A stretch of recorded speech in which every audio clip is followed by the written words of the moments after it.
Another country. I know no one here. I don't know what to do next. I certainly understood where I was going. I'm not naive. I clearly understood that it wouldn't be easy. No one promised it would. I don't know the language perfectly. I don't have a job. I don't have a place to live. And it's very hard to rent one in Canada.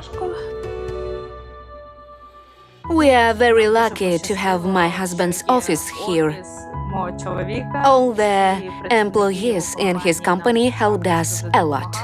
I said, I'm from Ukraine and I'm looking for a job. And they told me there was a man who could help, and I got the job. Maybe we will be back soon. It's just a period of time, circumstances for a few weeks. But we'll be back soon. That was a bit of a spoiler, and it's about the fact that in this episode we didn't have a common story that could unite all of the Ukrainian immigrants, and that's despite the fact that Canada has provided unprecedented conditions for all Ukrainians. But not everyone succeeded as planned. We offer to your attention several absolutely different stories. Enjoy watching.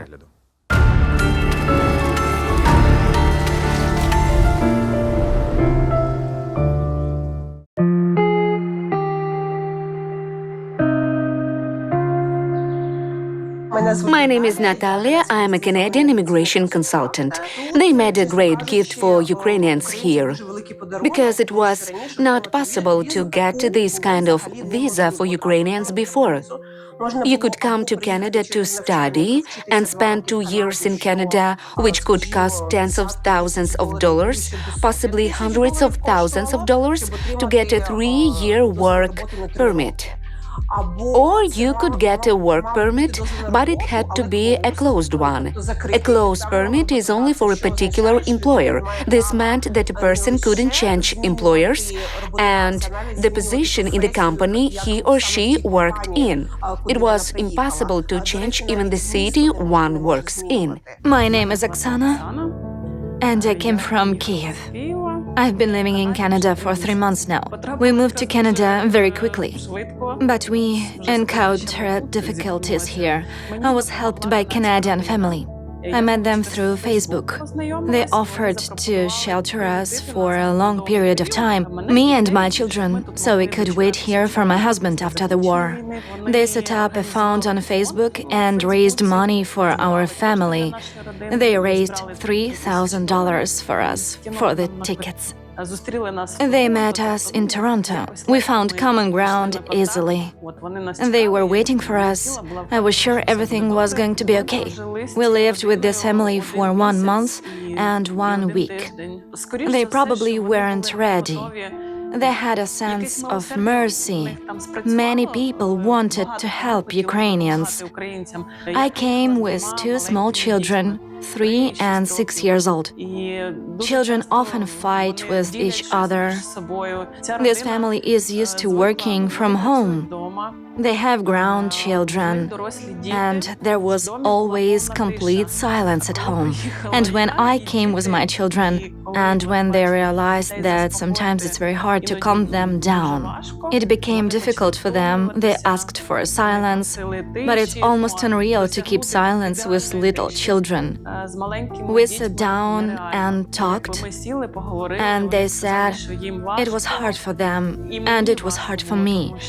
Every scream of my children caused me stress, because I understood that it made other people uncomfortable. How did you feel in that situation with the 2 small children when you understood you should leave? It's hard for me to think about that. I felt great fear, because it's another country. I know no one here. Just a moment. It's okay.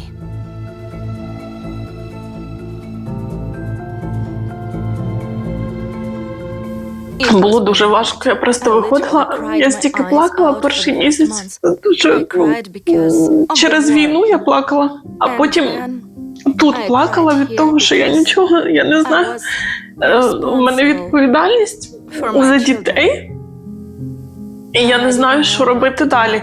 Я не знаю мову ідеально, в мене немає роботи, в мене немає житла.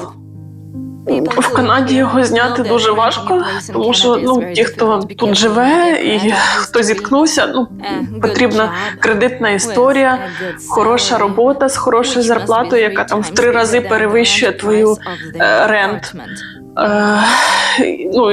А я розуміла, що в мене нічого абсолютно немає. І стало страшно. Було дуже важко. І я згадую ці пости в Фейсбуці, які я читала, коли була в Польщі, що це дуже важко, не їдьте сюди, це дуже важко. І я думаю, то як це може бути важко, коли ти їдеш в родину, все буде добре, у мене точно буде все інакше. Але в той момент, коли ти розумієш, що ти не можеш впливати на якісь процеси, це дійсно важко.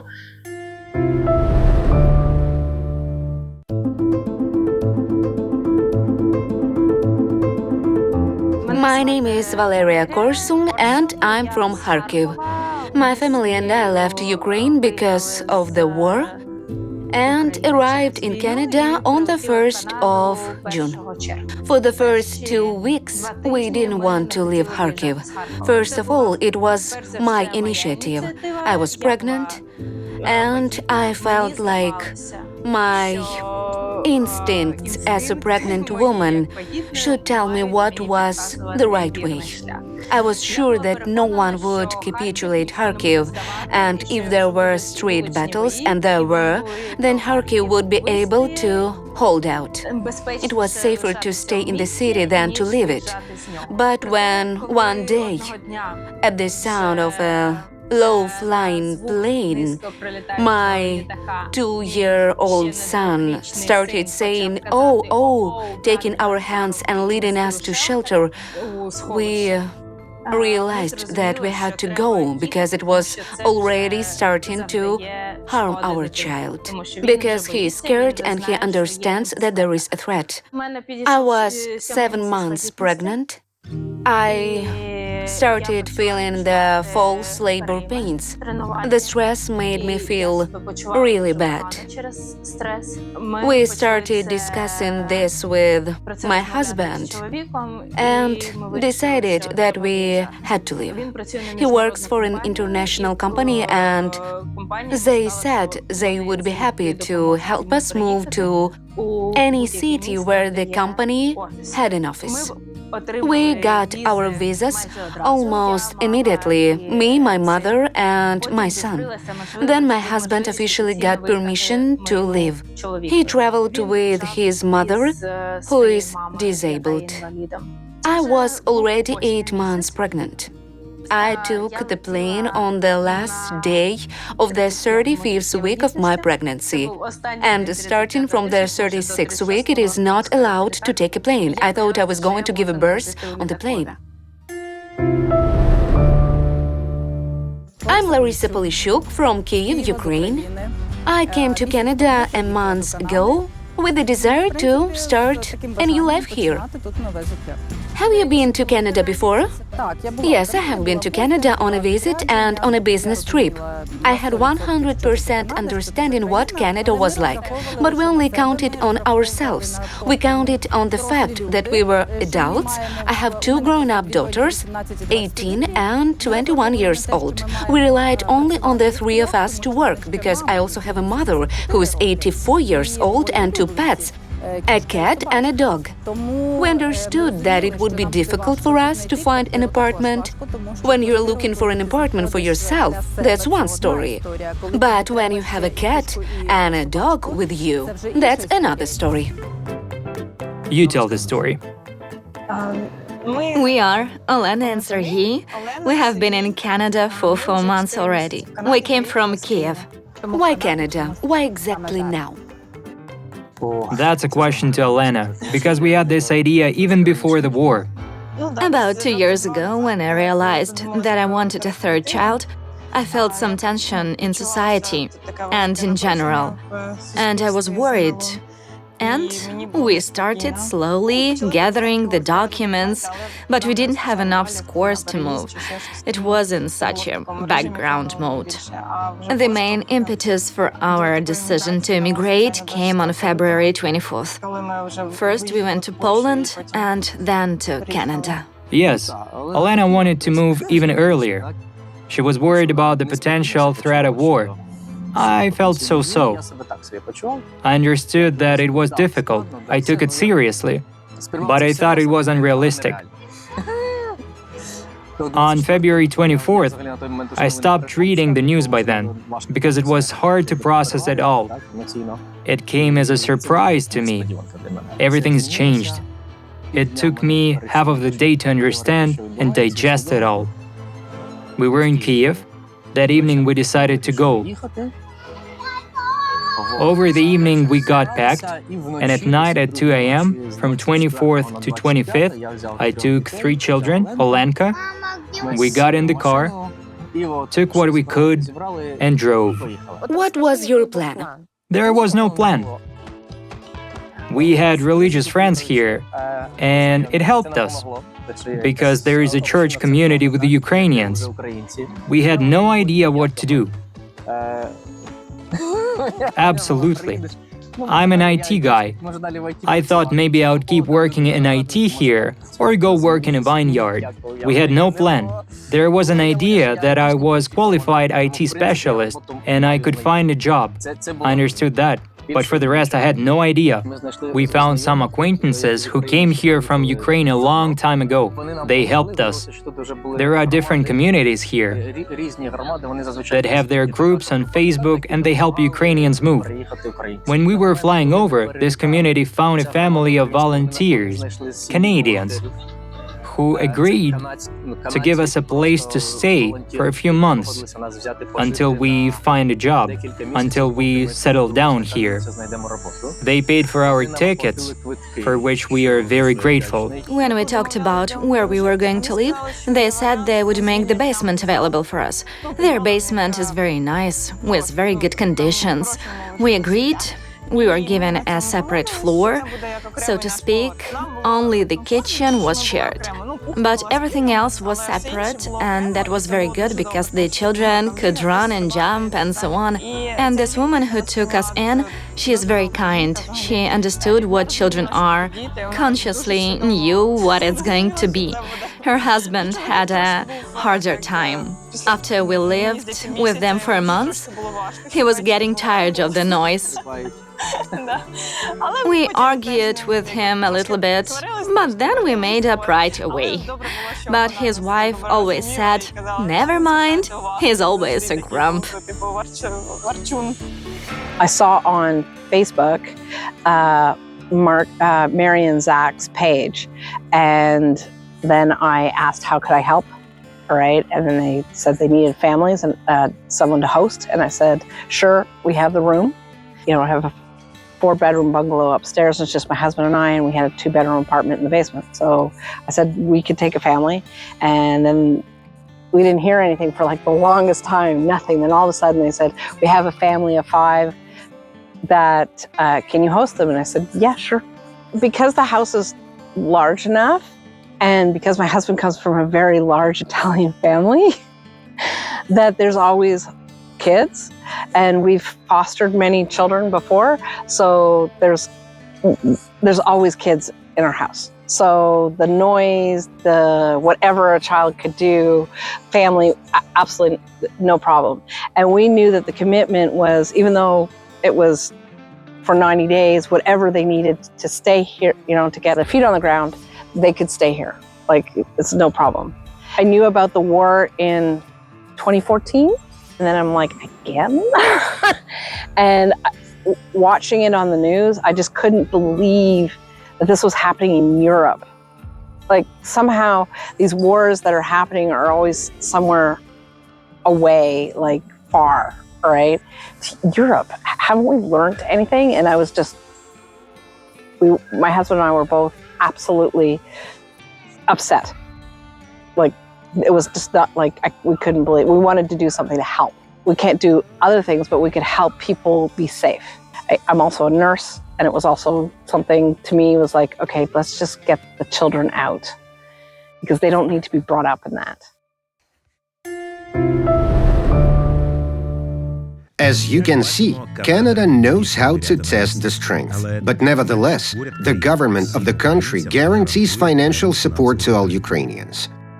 We received federal help from the government. It's $3,000 for an adult and $1,500 for each child. In the beginning, we applied to the authorities in Ottawa and asked them for help, and they sent us $580. And every 2 weeks later, we could ask for it again. But we got a federal aid, and it helped us to rent a place, to pay for the first and the last month. The federal aid is a one-time thing. From what I understand, after 18 months of living here, you can get financial aid for your children. But what help it will be, I don't know. We have only lived for 4 months, even a little less. Maybe it could help us with housing. Maybe it could be less. Maybe it could help us with food, because that takes a lot of money too. Canada gives one-time financial aid so we can find housing for the first time. It helped us a lot. When we were still in Ukraine, the company said that they would do everything possible to help us, to provide us with the most comfortable conditions so we could settle down, and they did. As the wife of my husband, who officially works for a Canadian company, he was officially transferred to the Canadian office, I don't get social assistance. But my mother does get social assistance, the payments from the Ontario Centre. I can tell you right away, we were not, as they say, coming with a bag of money. We were ordinary Ukrainians like everyone else who was fleeing the war. We didn't have any wealth or savings or anything like that. We were counting on the fact that we could find a job quickly. We didn't count on financial payments from the government. We heard there were benefits, but we didn't count on them. We didn't know if we were going to get them or not.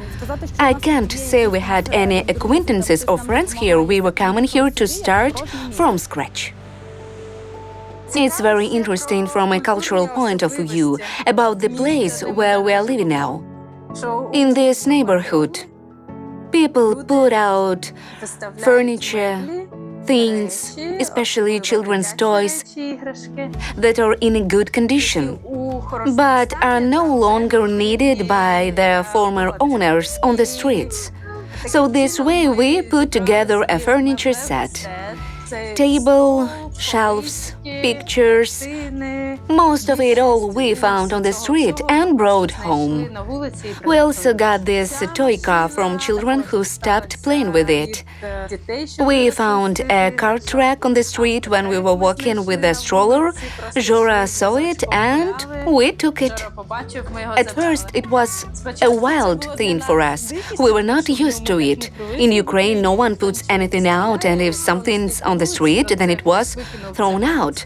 And here, people put out things in good condition, packed. They give away children's books, which is also very important. We only bought curtains in this room. Some furniture was brought to us by friends who cared. Some furniture we found on the street. The baby's crib was given to us by a mom here in the neighborhood.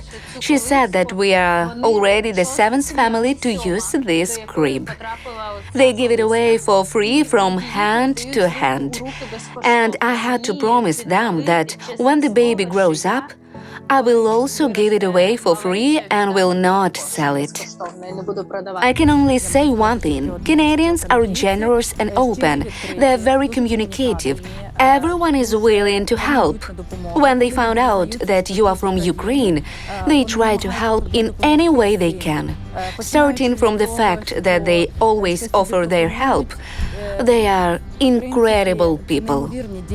For example, in our case, we rented a place completely unfurnished. The apartment was empty. They don't rent houses with furniture here like we do in Ukraine.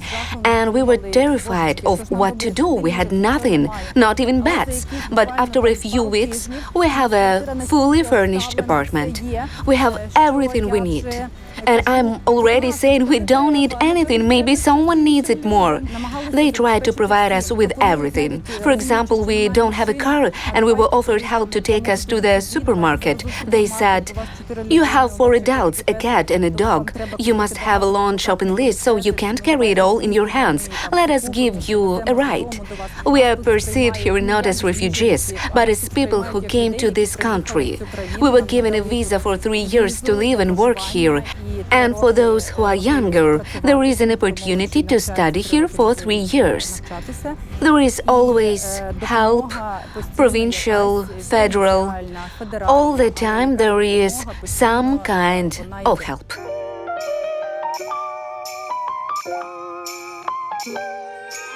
This is our apartment, which we rent for $1,400. All the furniture. Well, I can show you the kitchen. Everything you see here. We had all this furniture donated to us by volunteers, Canadians. All the furniture was given to us as present, to speak. This is a kitchen. We have 2 rooms, 1 bedroom, 1 living room. This is the children's room. Here is a bunk bed. Did they give you all this too? Yes, they gave it to us. This bed and all the other furniture. When we arrived, the family with whom we lived had a son whose boss gave us $1,000 just like that. Many people helped us gratuitously. When we arrived, we were giving a lot of toys. Children's clothes and furniture of all kind. The woman we lived with wrote a post on Facebook and said that Ukrainians were coming to stay with her. The town is small and everyone wanted to help.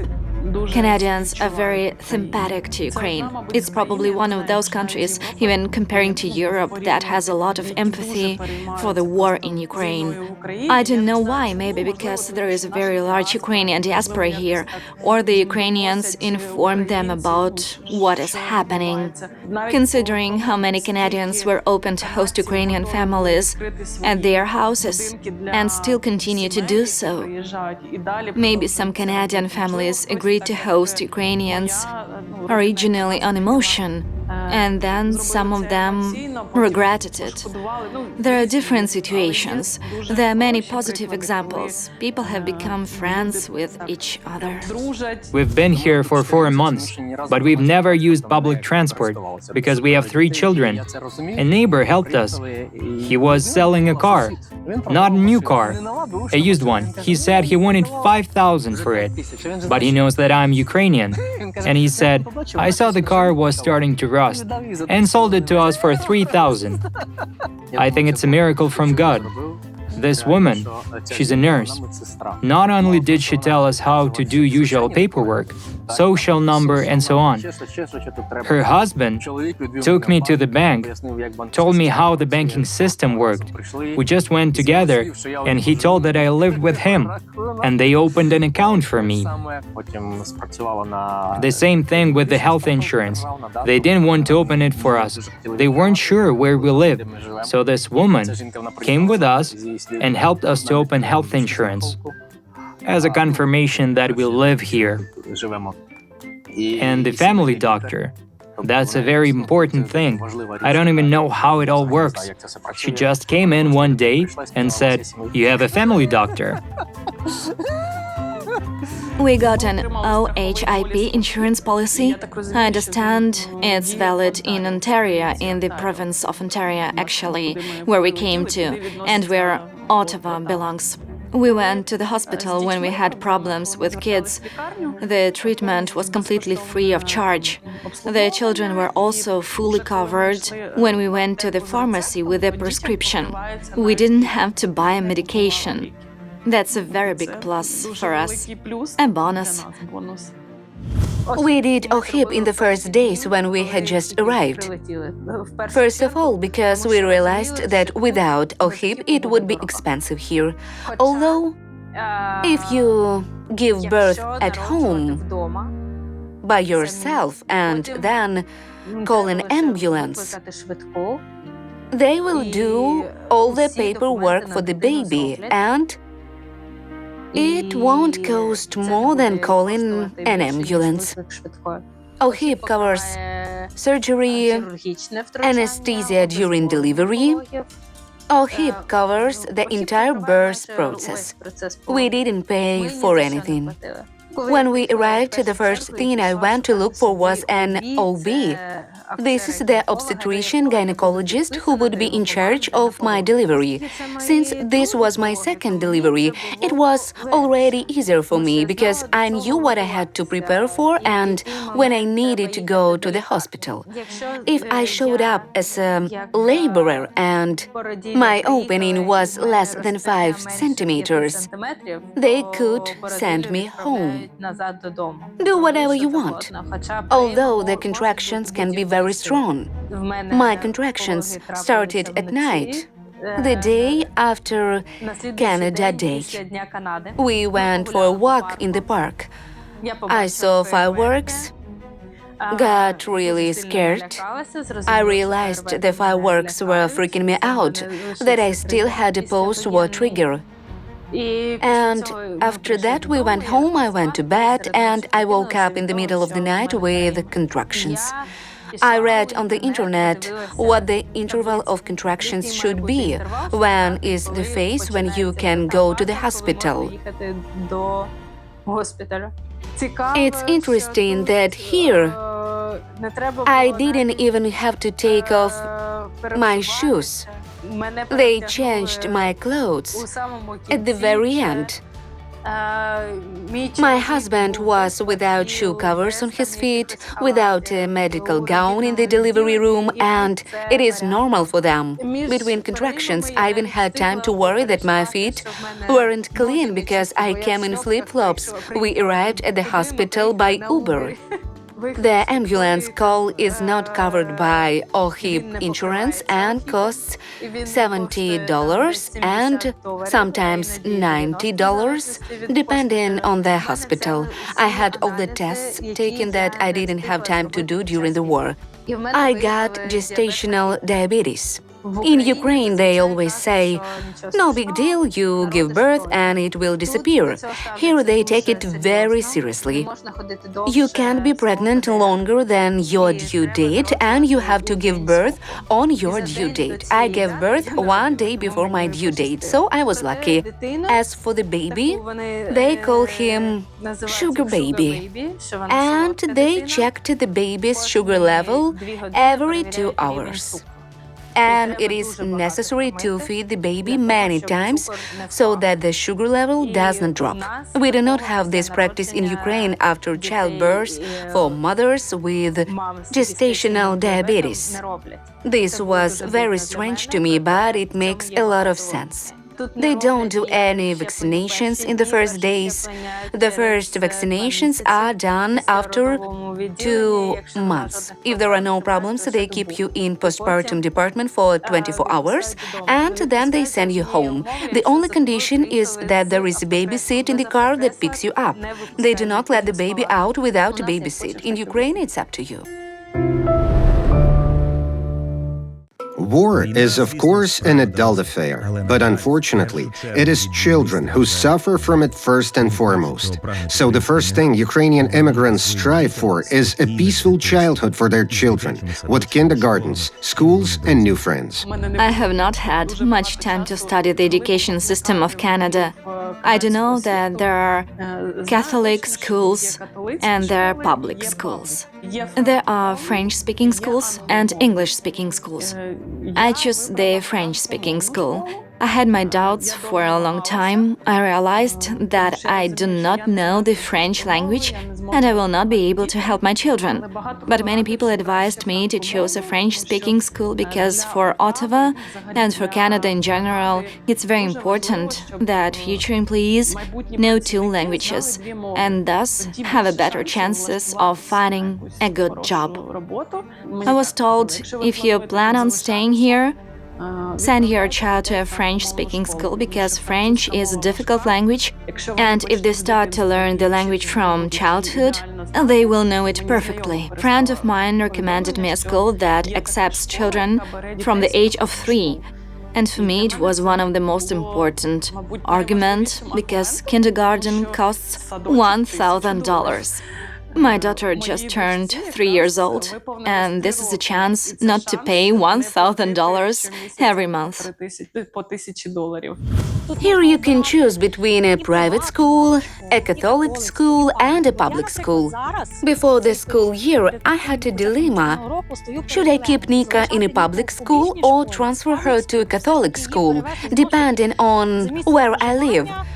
It's really cool how things work here. No matter what neighborhood you live in, you always have the option of choosing either a Catholic school or a public school where you live. Catholic school is different because the children go to school in uniform. The Catholic school has a program that helps children understand what Christianity is, what good deeds are, and everything associated with it. And it's all done in an unobtrusive way. The third thing, but it also depends on the teachers, they give homework. My child asked me a question. Mom, I'm going back to public school and everything is very simple there. We have no homework, no extra classes. I mean, everything is much easier here than in Ukraine. Our kids are used to a certain workload, a pace that we don't have here. That's why I was thinking about transferring her to a Catholic school. In the beginning, when we first arrived, we enrolled our oldest son in first grade, which was free. And we put our middle son in daycare, which cost us how much a day? About 50? Yeah, $50 a day. But we applied for a subsidy because neither I nor Sergey was working at that time, and they gave us a subsidy for 3 days a week. And that's how we enrolled him. And we were completely covered for that for a month and a half while we lived there. It worked out very well for us, but of course it's very expensive, $50 a day per child. Now with our eldest child, we go to the Family Development Center. It's like a kindergarten. Parents can come there with their child. There are a lot of different toys there, like, kindergartens. And you can play with your children and communicate with other parents who live in the neighborhood. Teachers teach parents how to play with their child correctly and teach how to show kids how to interact with other children. Different children come there with different special needs. Parents and children learn how not to pay attention to that and how to accept the flaws and peculiarities of other children, because our children learn from our reactions. If we have a smile on our face but feel discomfort inside, our children feel it. Here are a lot of these educational programs for both parents and children, which is very important. Probably one of the most important questions that every immigrant has: what will I do in the new country? How will I earn money, and will it be enough for me? This is where the stories of our heroes differs. The Ukrainians are different, let's be honest. Some know the language, some don't. People who came to Canada before to study or work, they prepared for years. People learned the language. Some thought it would be better to get their bachelor's degree in Ukraine and then come here. Some got their master's degree to get the highest marks and only then to immigrate. Some studied not only English but also French, and some had it all at once. People were preparing to move for years. They had a plan to emigrate. And now the Ukrainians came with what they had. And if they didn't know the language, they came here and they don't know it. In order to get a score of 7-8, I will tell you there are people who will never get these scores. Maybe they are not of the young age anymore, so it's hard for them. It's hard for them to remember, it's hard for them to adapt, and it's normal. It can be like that. I found a job in a salon. All the staff at school got involved. They started calling everyone they knew, looking for options that might be even better for me. The owner of a cafe here in Ottawa, whose son is in the same class as my son, and daughter goes to the same kindergarten group as my daughter. So our kids are the same age in the same city. He had one vacancy for me in the cafe, and they invited me for an interview. I worked in a salon as manicure specialist. In Ukraine, it was my hobby. I didn't work in salons. It was my hobby. That is, I don't have a certificate that can prove my experience. I can only show visually what I can do.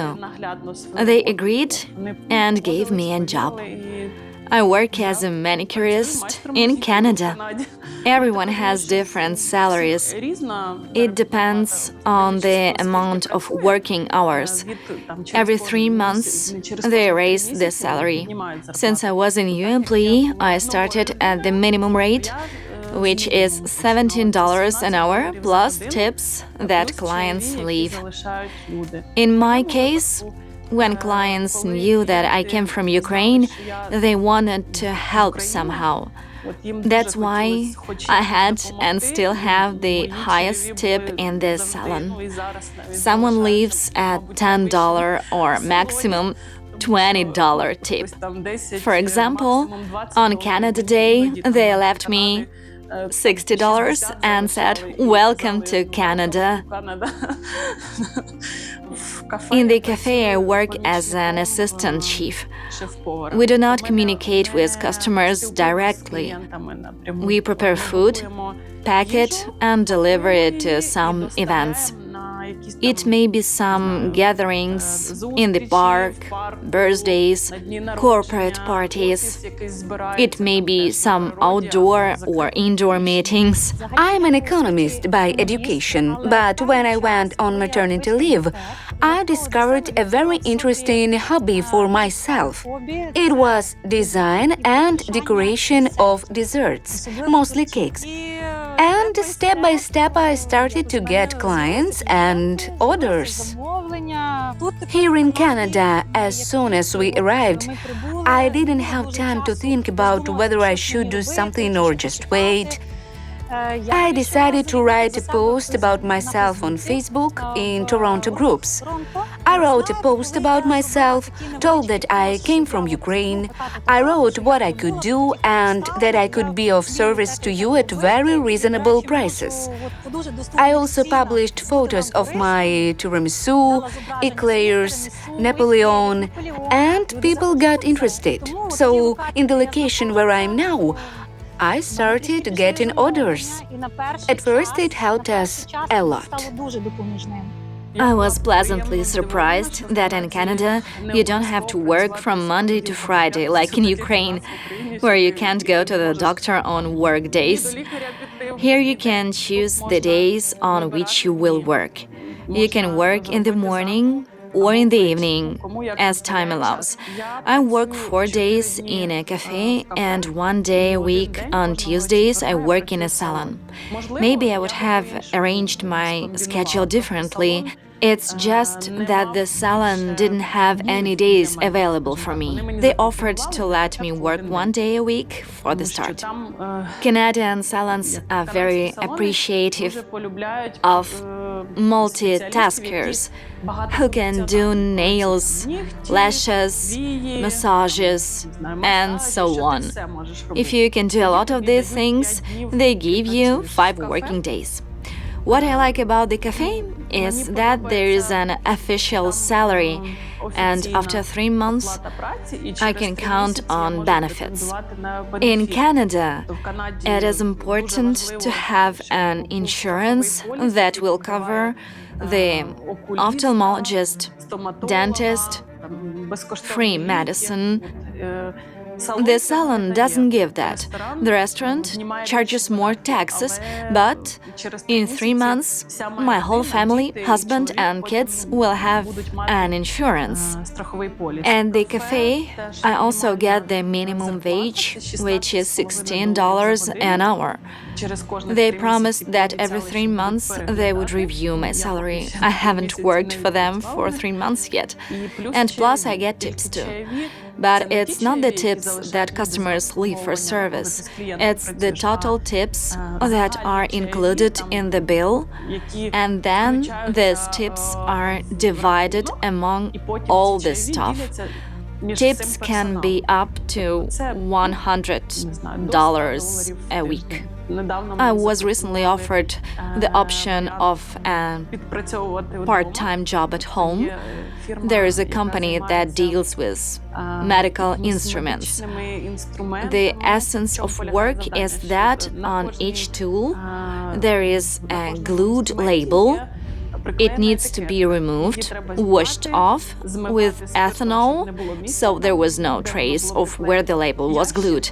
A box of already treated tools costs $200, but in terms of tool load, it takes about 8 hours. My name is Olga Moskova. I am a senior manager in an organization called Access Employment. We help people with employment. Now Ukrainians are in a high demand in Canada. Our goal is to try to fight for Ukrainians to find not only a first job, but a good job. One common mistake Ukrainians make is when a person comes here and says that in Ukraine she had a career, was a lawyer, an accountant, whatever, and here in Canada I'm nobody needs my skills, I will work as a cleaner. That can be your choice if you really want it. But if you want to continue to do what you did in Ukraine, you need help. There is also the language issue. People can know English but can't use it properly during the interview. As for the language vocabulary, which is necessary for employment, it is quite specific. You have to be able to talk about your skills. On the one hand, employers have their work goals. They want to hire qualified people. They want their team members to be able to do their jobs well. On the other hand, they also want to help Ukrainians. Now there is one of the atypical moments of hiring, because Ukraine is not just a popular country due to the history moment now. Ukraine is also popular because our people are qualified. They come in for an interview and get through it quite easily, and employers say, "We didn't know that Ukrainians can do this and that." Because Canada now offers quite unique conditions for Ukrainians.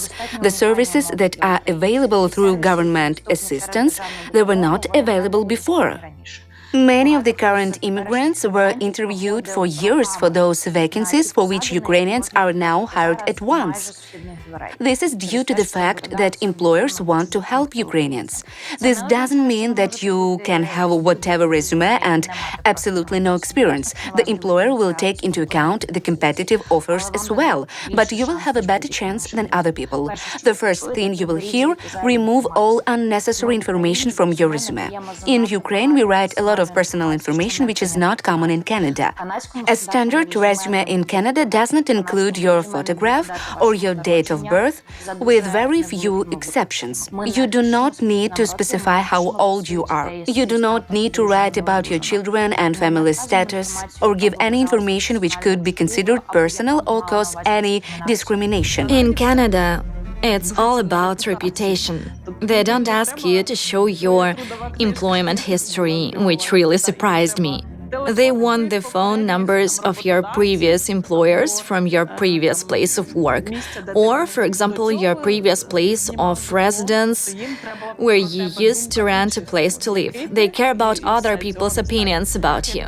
Since I'm a mother with 2 children with a small salary, they checked me for about a week, and they could have denied my application easily. but I was helped by a Ukrainian family who asked as guarantors. They saw that I was a reliable person, that I wanted to work, and they gave me a chance. They signed a contract as a third party. And if I can't pay my rent, they are obligated to pay for it. Now I already have a credit history, I pay my own bills, and everything is fine. People who want to move, it is important to understand the following points. First, you need to know the language. English, French are the two basic languages in Canada.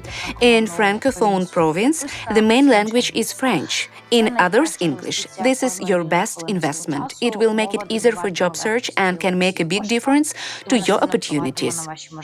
Second important point, try to analyze how your industry works and if there is a demand for your profession in the province you are going to.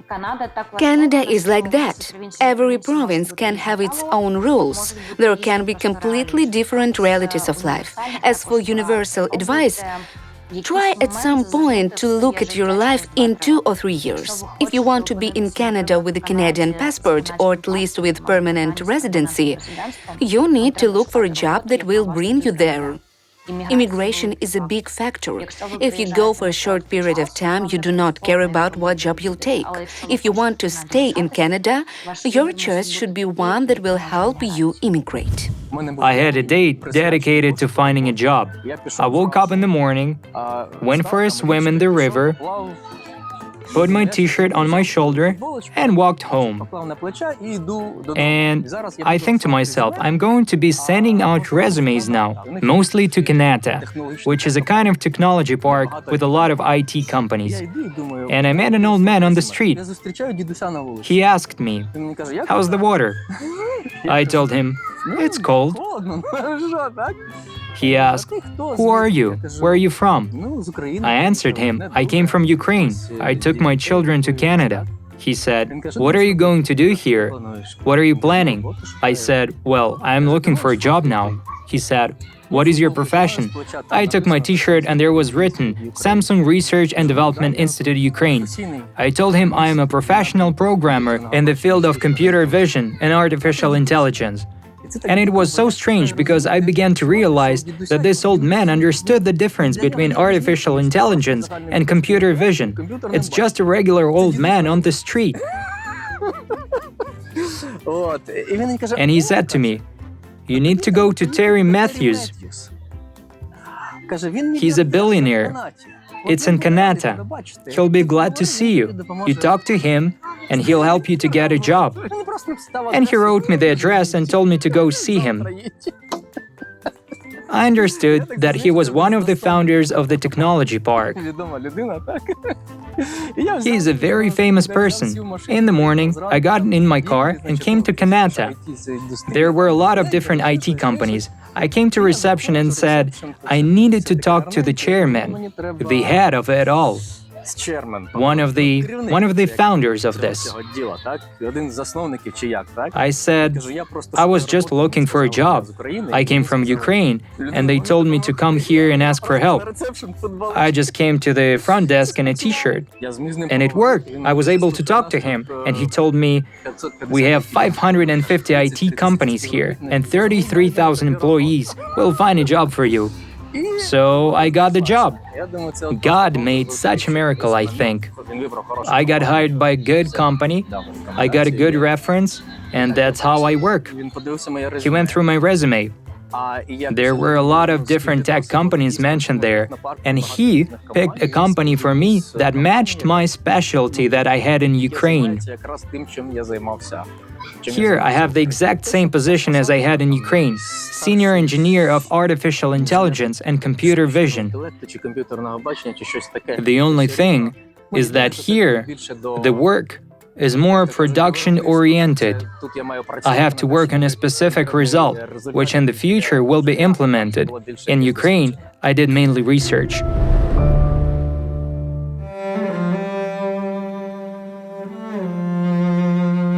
My life in Canada at the moment is renting the apartment where we live It's $1,400, including electricity bill. Cell phone costs $50 and internet costs $50. So it's $1,500 in total. We spent about $600 on food, about $150 a week. Clothes here are not expensive, and I do not need new clothes yet. I bought very little of it. We are very helped with clothes. We were given a lot of things for children. For some periods, it's enough for us. It comes out 2,100. The transportation is free. Ontario gave us free passes for 6 months. Then, when we have to pay the fare to work, that's $150 more to our expenses. From my salary, I'll have about $300 left. After all these moves, for us, it was important to give our kids a space where they can play and feel free, where they can scream and jump and not pay attention to anyone. We wanted a separate house. It's an unit, meaning we have neighbors on one side, but no one else. We have a small yard, we have one room in the basement, and 3 bedrooms upstairs. It's counted by the number of bedrooms here, and in reality, there could be a lot more rooms. In fact, you also have a kitchen, a dining room, a living room, a hallway. That is, in fact, a lot more rooms. It costs $2,300 a month. I think, Plus utilities. yeah, plus utilities, which costs up to $300 a month. The life of Ukrainians in Canada turns out differently. Some miss home, some don't plan to return, but in any case, you should remember that each of us has our own war story with its own pain, fears, and difficult decisions. To those who decided to go to Canada and who are going to go as I did, who decided to go to a foreign family, not to relatives or good friends.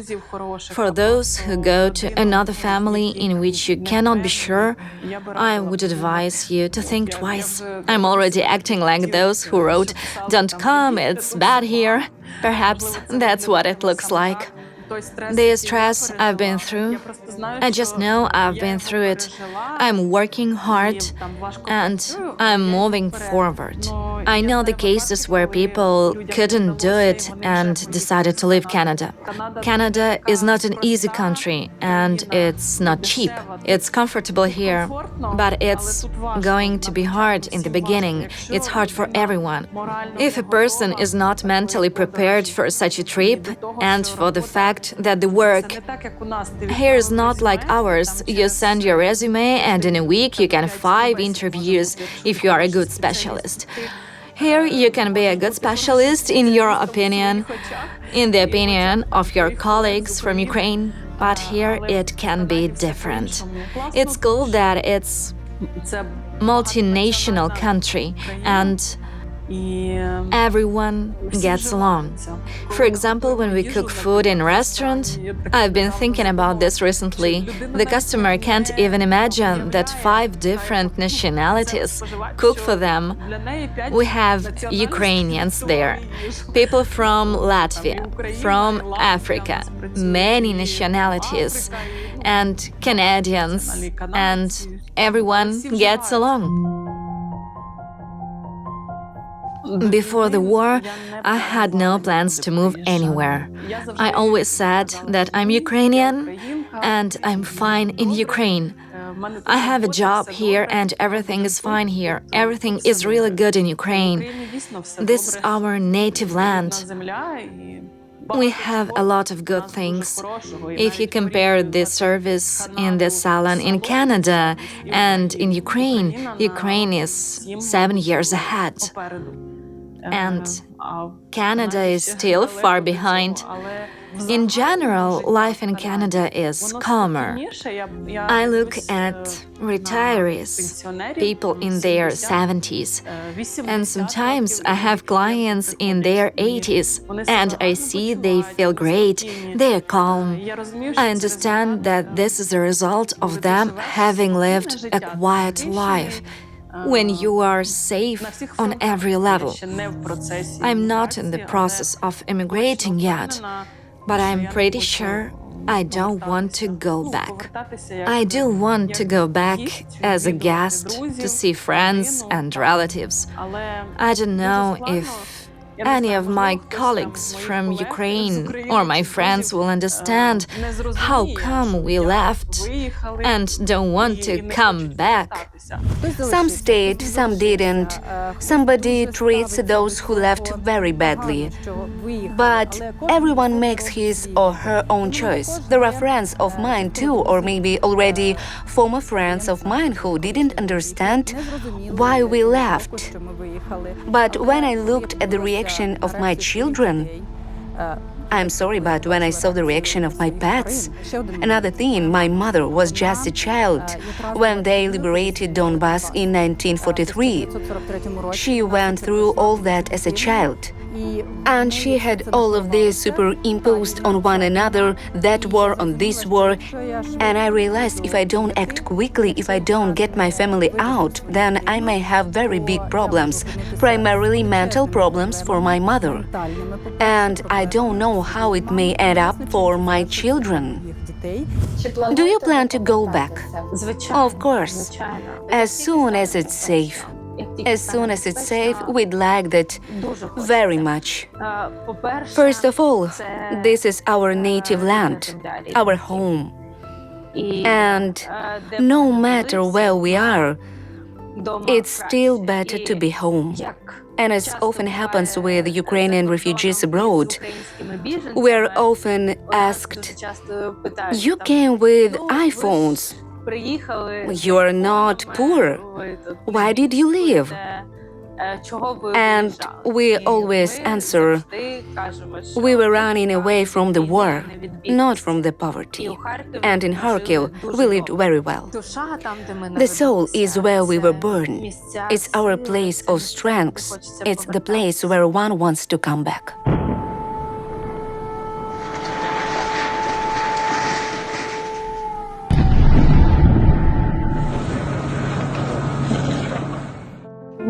My way of handling all the sorrows of the war and the loss of my father was to buy a sketchbook, which I filled painting within a month.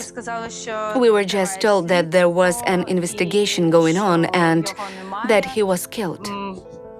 We know where he is buried, where his grave is, and unfortunately, that's it. We are waiting for a victory to find out the whole truth, how everything happened there. How did you find out? We got a call from a neighbor who served with my father, and he said that my father was killed. He said he'd tell us the details one day, but we don't call him often because he is on the front line. We pray very much that those people who were with my father in his last days survive this war, that we can find out at least something. Because unfortunately, we don't know anything. And we don't know if we ever will.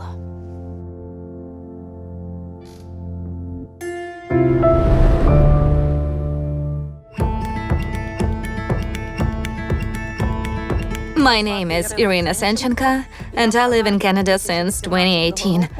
We came to Canada because 12 years ago my daughter came here to study, and then she got married here, and we came for family reunification. We have almost no relatives in Ukraine.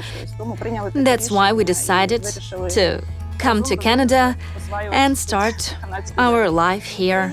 In Ukraine, we had a small sewing manufacturer in Cherkasy.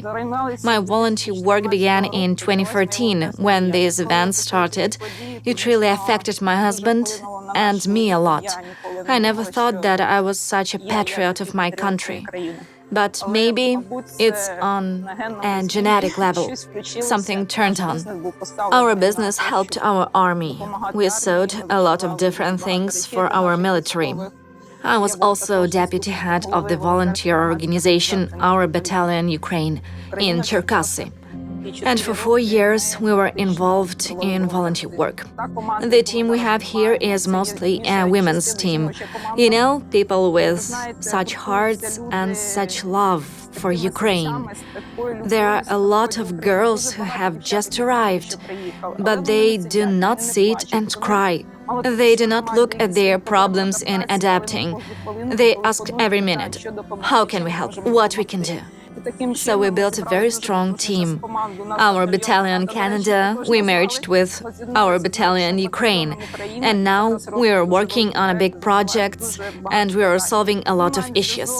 Since I was a volunteer, I have a lot of contacts. I had 50 trips to the war zone. I was awarded a medal of the President of Ukraine. I have a lot of orders from combat units, so I had contacts. And when it all started, guys started calling, we started calling, and we immediately knew what we had to do. We collected money and sent whatever we found was needed. Our team grows every day. We hold charity fairs. I knew from my volunteer experience that there would be a time when people get tired of war, and it would all fade into the background. Only those who helped in the beginning will continue to help. We thought it all through and started making some things. The girls are very talented and creative. They made jewelry and bags, and we started to sell them. We were excited about every $300. Then the turnover began to grow. Many people began to donate to us. They began to give us their products. A lot of people are making items for us. It's beadwork, paintings, and so on. It's also that we can sell it and buy what we need for our defenders. We've already held 4 of these fairs. I want to brag. The last fair brought us 20,000. No one believed that we set such a goal for ourselves. Probably because I have experience in business, I said to the girls, nothing is impossible. The goal is 20,000 because we have to buy 2 drones for the guys and we are going to do it. And we did it. You know, when I was counting the money, I'll be honest with you, I was really worried, but we had to do it. It's a belief. Nothing is impossible. Everything is just in our heads. And when we counted all the money, we had 20,440. We all cried. We were all crying because we could do it. It was very hard for us. I very often recall Zaluzhnyi's words. It's hard for us, but not shameful. What we do here, no matter where we live, what country we live in our hearts, we are Ukrainians. And Ukraine lives here with us. And I believe it's the duty of every Ukrainian to unite and help.